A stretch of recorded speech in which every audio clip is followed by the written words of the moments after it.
Olá, povo de Deus, a graça e a paz do nosso Senhor e Salvador Jesus esteja com todos neste momento, amém? Eu sou o irmão Jair e neste momento, a partir desse instante, quero deixar para os irmãos uma mensagem do nosso Deus Todo-Poderoso, uma mensagem que nós esperamos que ela venha causar nos vossos corações o sentimento que o momento que vivemos pede, né? Diante da situação que estamos enfrentando, irmãos e irmãs, meus queridos, tem provocado em nós, não somente em nós os brasileiros, mas em toda a nação, tem provocado fortes reflexões, tem provocado temores, provocado pânico em algumas situações, provocado medo, enfim. O fato é que os fatos decorrentes do coronavírus têm mexido consideravelmente com a vida do nosso planeta. Isso é um fato que todos nós conhecemos, as crianças, os adultos, os idosos. Todos nós não somente conhecemos, como estamos vivendo. E dentre as reflexões que nós somos convidados a fazer, ou até, eu diria um termo mais forte, obrigados a fazer, vem sobre o que será do futuro. Qual estrago realmente o coronavírus vai deixar para a humanidade?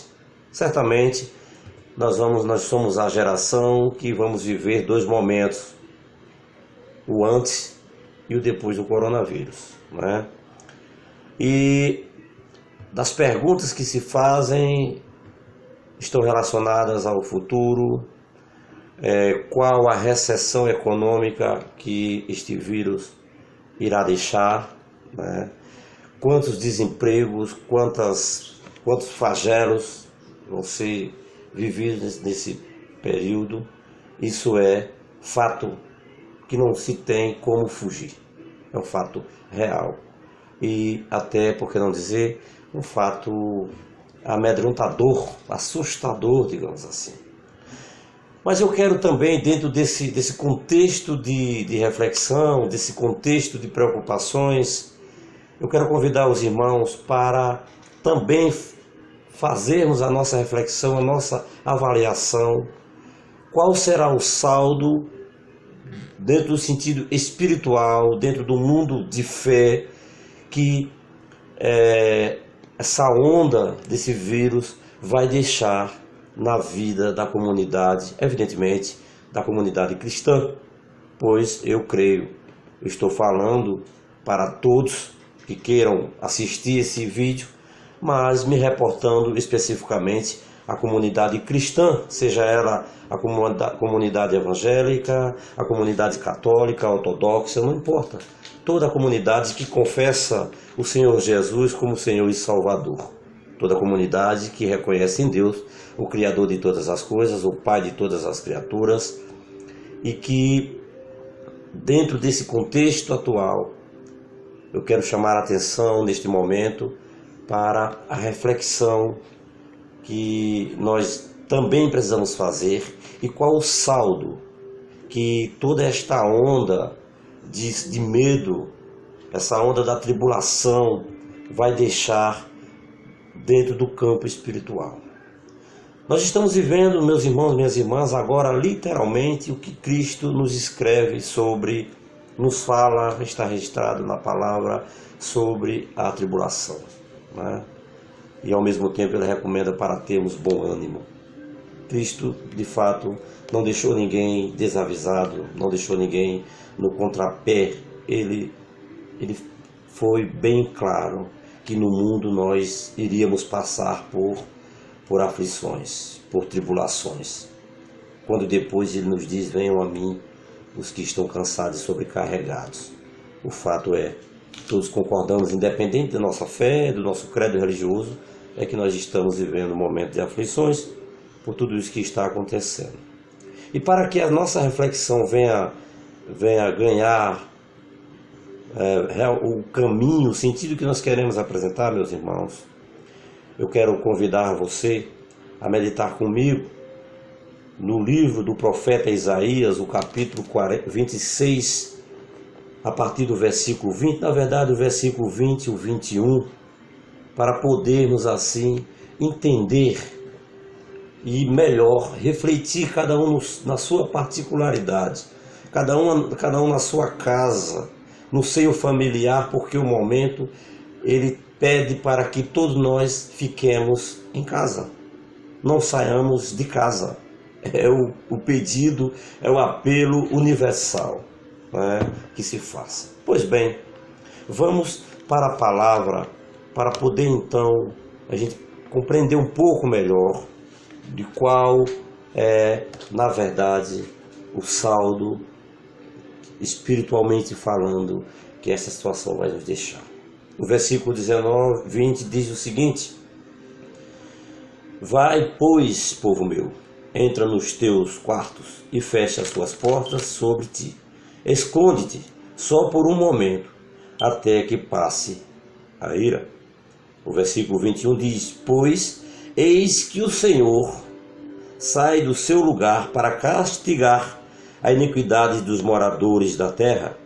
A terra descobrirá o sangue que embebeu e já não encobrirá aqueles que foram mortos. Para quem lê a Bíblia, quem está me assistindo, esse capítulo 26 de Isaías, que só são apenas 21 versículos, ele fala inicialmente: naquele dia se encontrará este cântico na terra de Judá, temos uma cidade forte, Deus lhe põe a salvação por muros e baluartes. Começa dizendo assim, que na minha tradução está escrito: cântico de confiança por proteção divina. Mas vejam bem, está chovendo de informações, de mensagens circulando pelas redes sociais, o apelo que devemos ficar em casa. Mas eu faço uma pergunta para os irmãos: será que este é o verdadeiro sentido da mensagem, ficar em casa pura e simplesmente? Eu me antecipo dizendo que é evidente que não. O contexto descrito aqui no tempo do povo de Israel é bem claro.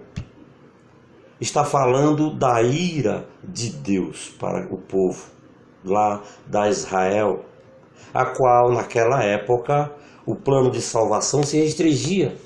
Como todos nós sabemos que Deus tinha um plano de salvação para Israel.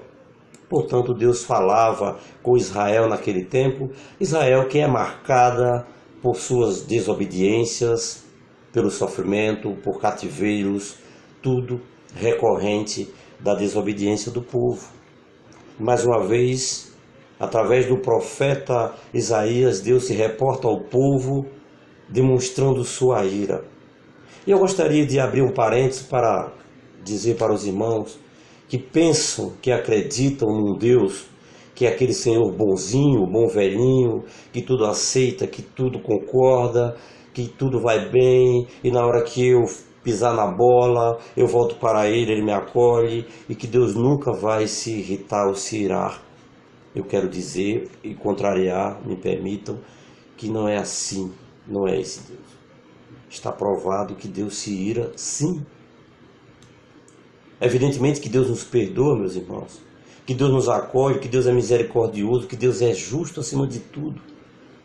Mas quando Ele vê nos corações quebrantamento, arrependimento, mudança de atitude, obediência, porque eu posso afirmar seguramente que um dos pecados que mais irrita a Deus é a desobediência.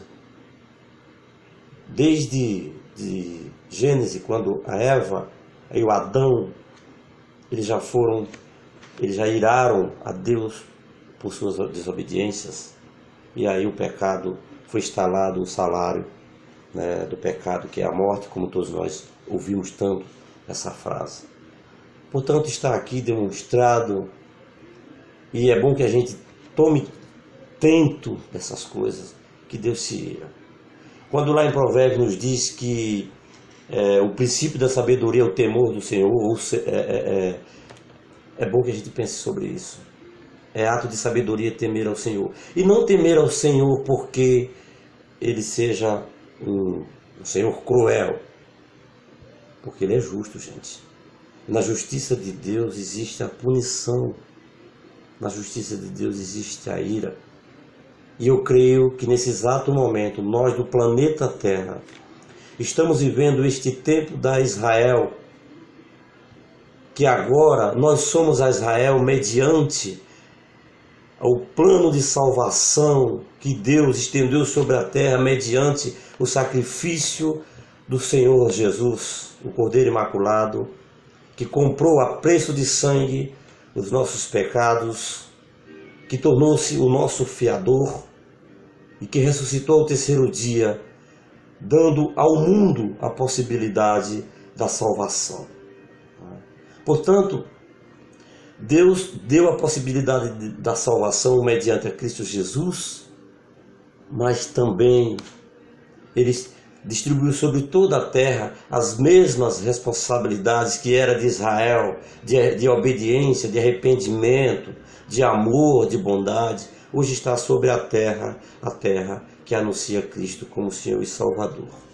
Portanto, se nós recebemos por um lado a graça salvadora, o véu se rasgou, nos colocando diante do Senhor Deus, por intermédio do Senhor Jesus Cristo, Ele é o elo de ligação. Por outro lado, as mesmas responsabilidades recaem sobre a terra. E o que tem feito nós, o povo da terra, meus irmãos? Será que nós não temos provocado a ira de Deus? Hoje o nosso mundo, ele está tomado pela ganância.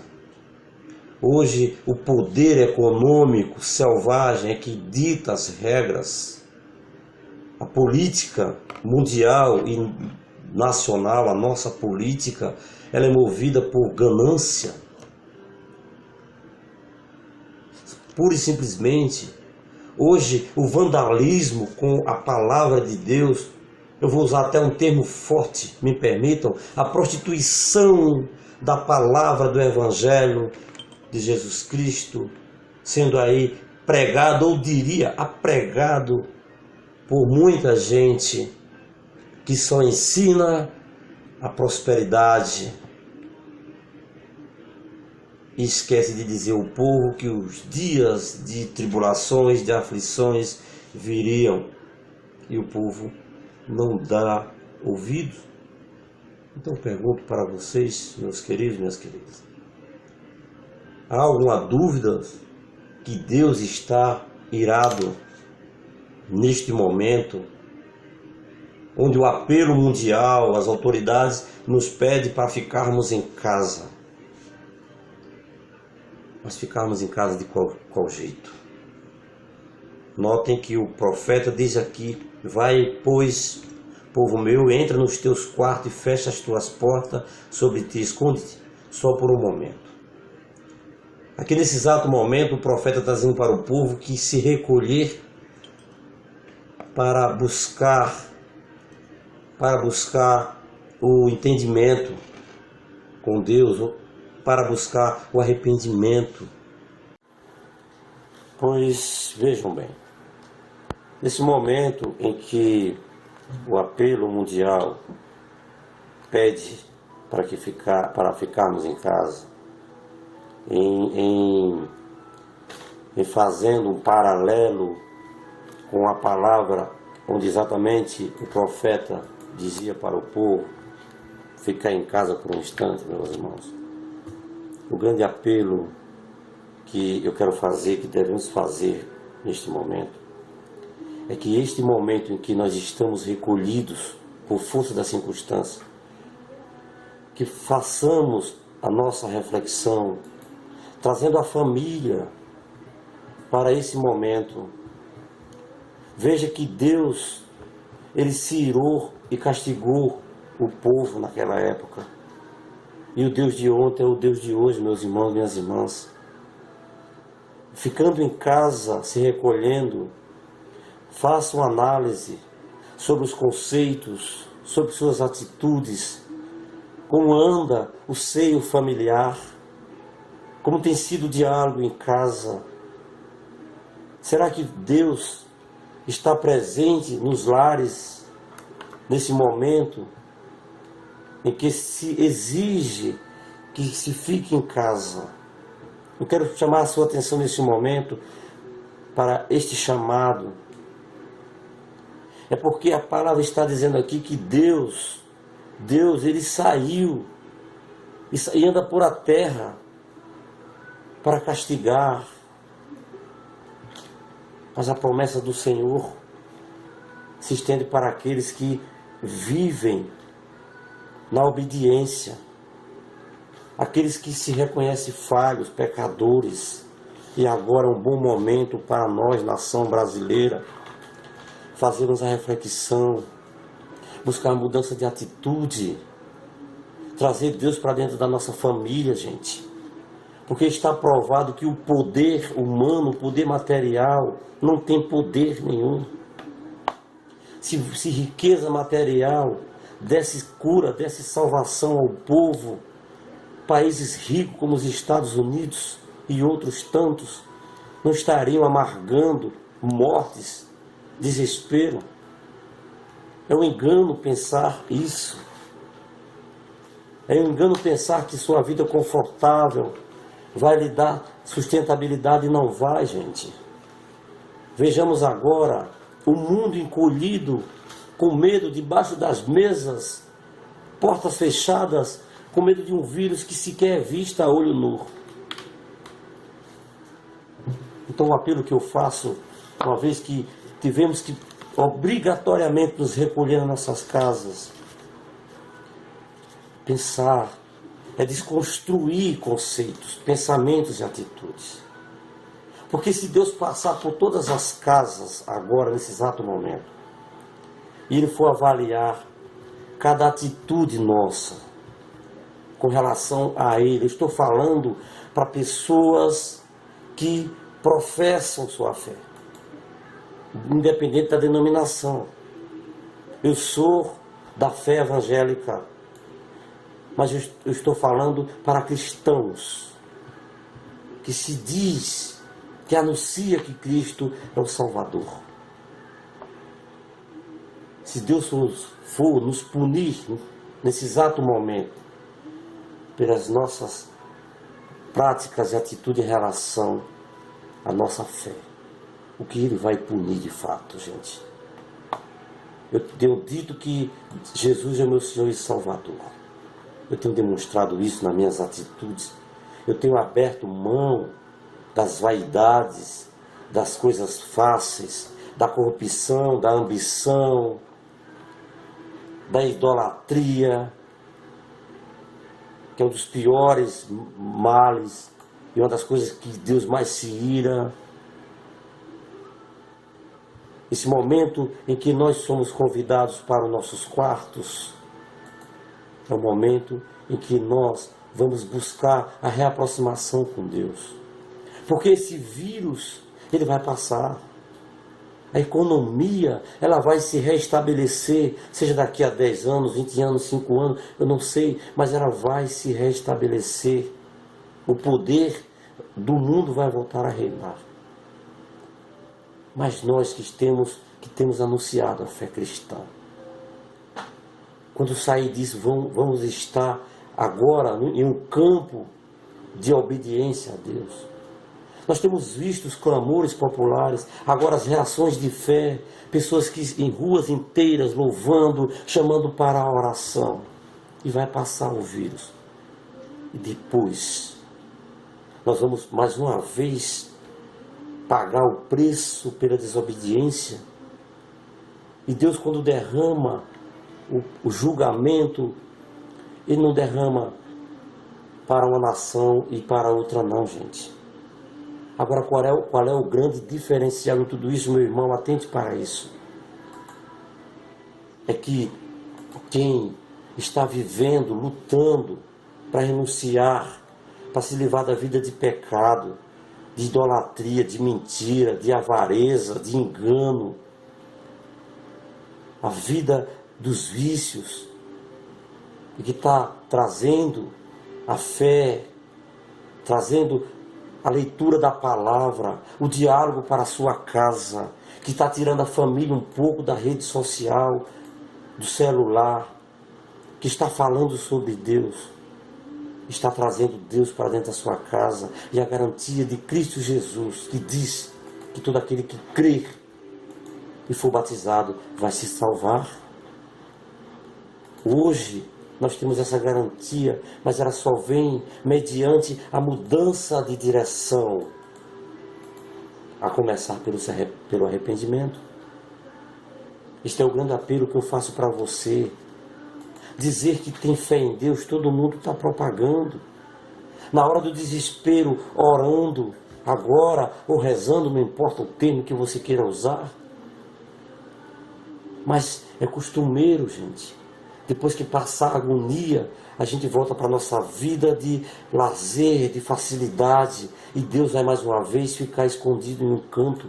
E eu quero dizer para você que Deus não responde a oração só porque você está passando por tribulação. Pelo menos é o que a Bíblia nos aponta, nos mostra.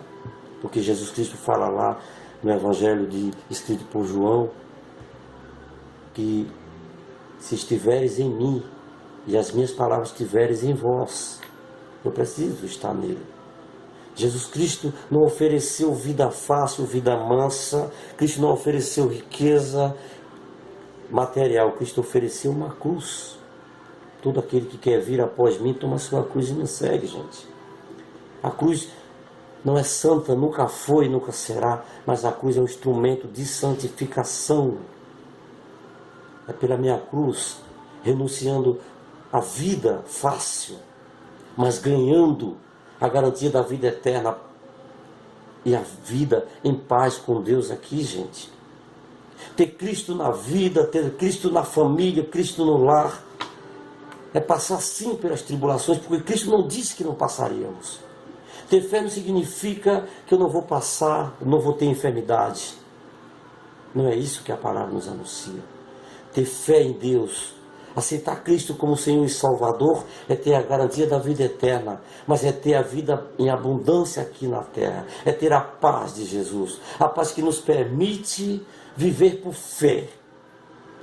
E em meio às tribulações, nós não caímos, nós não nos desesperamos, nós mantemos a esperança viva. Portanto, o grande clamor agora nessa hora é esse: que entremos sim, que fiquemos nas nossas casas. Nós passamos desse momento para nos aproximar de Deus. Não pensemos nós que estamos perto de Deus por estar nas igrejas. E hoje há uma grande preocupação de líderes religiosos com o fechamento das igrejas. E não é bom? Claro que não é bom. Porque a igreja é um instrumento, uma ferramenta de Deus para ensinar a salvação. Mas o primeiro santuário, o primeiro ato de fé, ele deve ser demonstrado nos nossos lares. Eu tenho dito nas nossas pregações, no ministério, nos cultos que a gente realiza, que crente de igreja, de templos, nós temos muitos. Mas Deus está olhando para cada um, minha gente. E eu creio que existe um propósito sim de Deus, por meio dessa situação, dizer assim: vocês dizem que crê, que estão comigo, demonstre agora. Vocês reclamam que não tem tempo, pela correria, pelo dia a dia. Agora vocês vão ter tempo. Inicialmente foi dado 15 dias, uma quarentena. E o que fazer com esse tempo? Hoje vou estar em casa mais uma vez, de frente à TV, na Netflix, no WhatsApp, nas redes, esperando que a temperatura baixe, eu clamando apenas por palavras. Será isso que eu vou fazer? Portanto, eu quero neste momento, com esta mensagem, dizer para você que ainda há tempo de arrepender-se, de mudar de atitude. E você está na sua casa agora. Literalmente, faça dela o seu santuário. Converse com Jesus. Arrependa-se dos seus pecados. Comece a trazê-lo para dentro do seu lar.